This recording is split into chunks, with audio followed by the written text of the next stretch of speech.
안녕하세요. 따뜻한 복지사 따복이에요. 여러분, 정부가 자활 사업을 운영하는 이유 아시나요?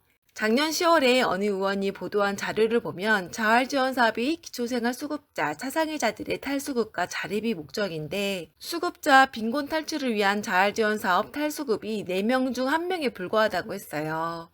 5년 전과 비교하면 성공률이 5% 가까이 줄었다고 하면서 말이죠. 그럼 왜 이렇게 자활 성공률이 낮아졌을까요? 보도 자료를 낸 의원은 자활급여 임금이 최저임금에 미치지 못하는 수준이라서 그렇다고 했어요. 올해 우리나라 한 달 최저월급은 209만 원인데 자활급여는 한 달에 많이 받아봤자 150에서 160만 원 정도이거든요. 최저임금이 한참 못 미치는 금액인데요. 이렇다 보니까 탈수급하기가 쉽지 않다는 거죠. 반대로 정부는 자활급여가 인상되고 수급자 혜택이 늘어서 자활 사업에 오래 참여하라고 하는 분들이 늘어났다고 했어요. 그래서 참여자 전체적으로 예전보다 나이가 더 많아졌고 자활 사업에 재참여하는 분들도 많다고 했죠. 실제 제가 현장에서 만난 사회복지사 분들도 수급 혜택 때문에 계속 자활센터에서 근무하고 싶어 하는 분들이 많다고 했어요. 뭐가 정답인지는 잘 모르겠지만 어쨌든 자활 성공률이 이렇게 낮다 보니까 정부가 이번에 제도를 많이 개편했어요. 그래서 지난 시간에 말씀드린 것처럼 올해 자활 성공 지원금도 새롭게 만들었고 자활 역량 평가표도 개편하고 질적 자활 성과 지표도 작성하게 하는 등등 여러 변화를 주었죠. 또 보건복지부는 자활센터를 대상으로 2년에 한 번씩 사업을 평가해요. 올해가 딱 그 해인데요. 이 평가를 어떻게 받았는지에 따라서 해당 자활센터가 일을 잘하냐 못하냐가 판정되는 경우가 많아요. 지역 자활센터 대부분이 지자체로부터 위탁받아서 운영하고 있기 때문에 일을 못한다고 하면 나중에 위탁을 못 받을 수도 있어요.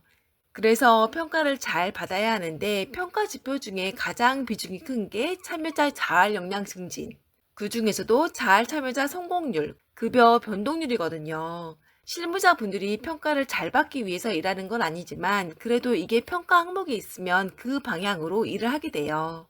그래서 참여자분들 상담도 하고 교육도 받게 하고 자격증도 딸 수 있게 하는 거죠. 이런 점에서 평가 항목이 어떻게 되는지가 굉장히 중요한데요. 문제는 이렇게 하는데도 잘 성공률이 낮다는 거예요. 여러분은 이게 왜 이런 것 같으세요?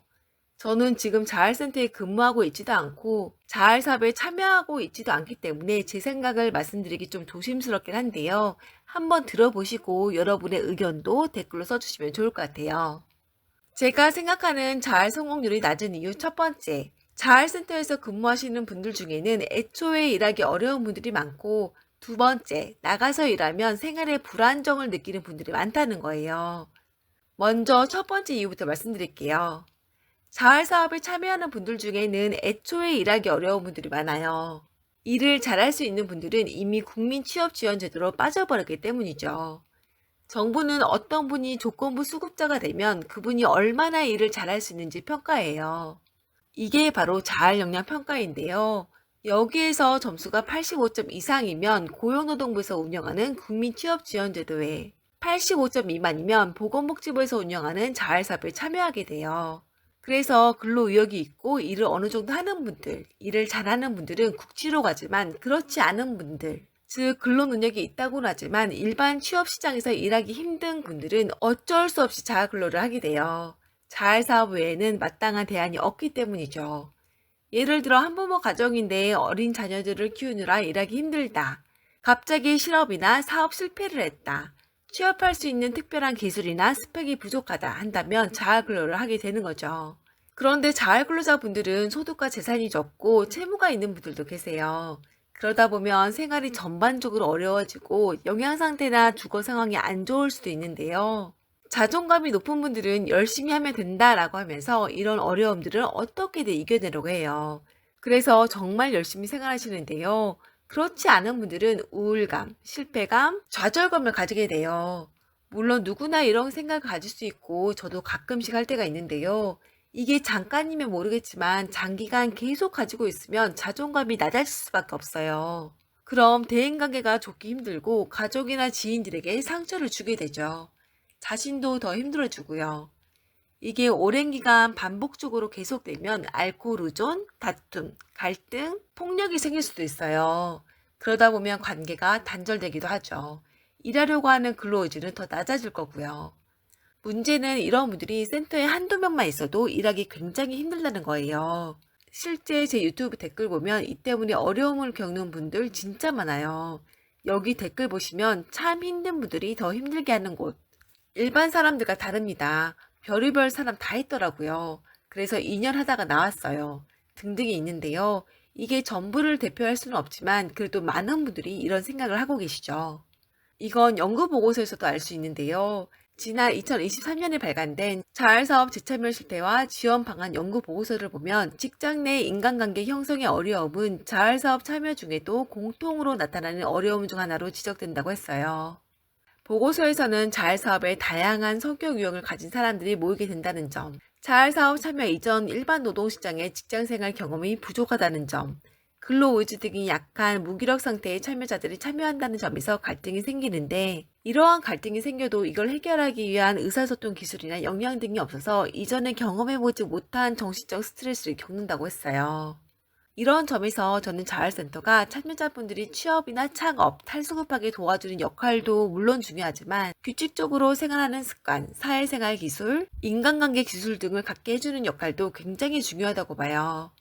여기 2024년 시행한 자활사업 참여자 실태조사 보고서를 보면 자활사업이 자활사업 참여자의 근로행동, 일상생활, 사회적 관계행동, 청결 및 건강관리 행동 등의 변화에 매우 효과적이라고 했어요. 그래서 저는 자활사업이 잘 되고 있다는 기준을 취업에 성공했냐 안 했냐 수치로 보는 것보다 참여자들이 이전보다 긍정적으로 변화한 정도로 보면 어떨까 하는 생각이 들어요. 제가 생각하는 자활 성공률이 낮은 이유 두 번째, 나가서 일하면 생활에 불안정을 느끼는 분들이 많다는 거예요.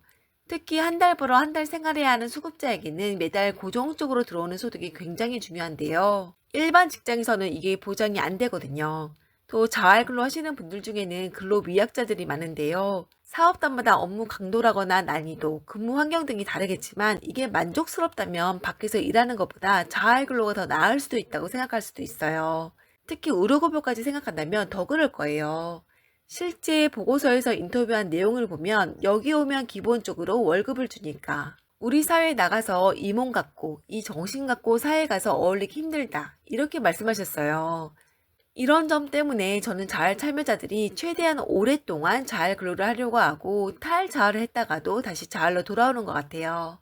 그래서 저는 탈자활한 분이 안정적으로 사회생활에 적응할 때까지 수급자 혜택을 어느 정도 보장해주면 좋겠다는 생각이 들어요. 오늘은 자활 성공률이 낮은 이유에 대한 제 생각을 말씀드렸어요. 제가 이번 영상을 준비하면서 여러 자료들을 찾아보았는데요. 정말 마음 아팠던 것 중 하나는 자활 사업을 문제가 많거나 근로 능력이 좀 떨어지는 사람이 하는 거라고 생각하는 분들이 있다는 거였어요. 이 때문에 참여자분들이 자신이 만든 상품과 서비스에 대한 자신감도 잃고 자활 의지까지도 꺾이게 된다고 하는데요. 저는 이런 사회적 편견부터 없어져야 한다고 생각해요. 이런 점에서 정부가 자활 사업에 대한 사회적 인식 개선에도 관심을 가지면 좋겠다는 생각이 드네요. 그럼 오늘도 긴 영상 봐주셔서 감사드리며 저는 오늘 여기까지 할게요. 남라도 좋은 시간 보내세요.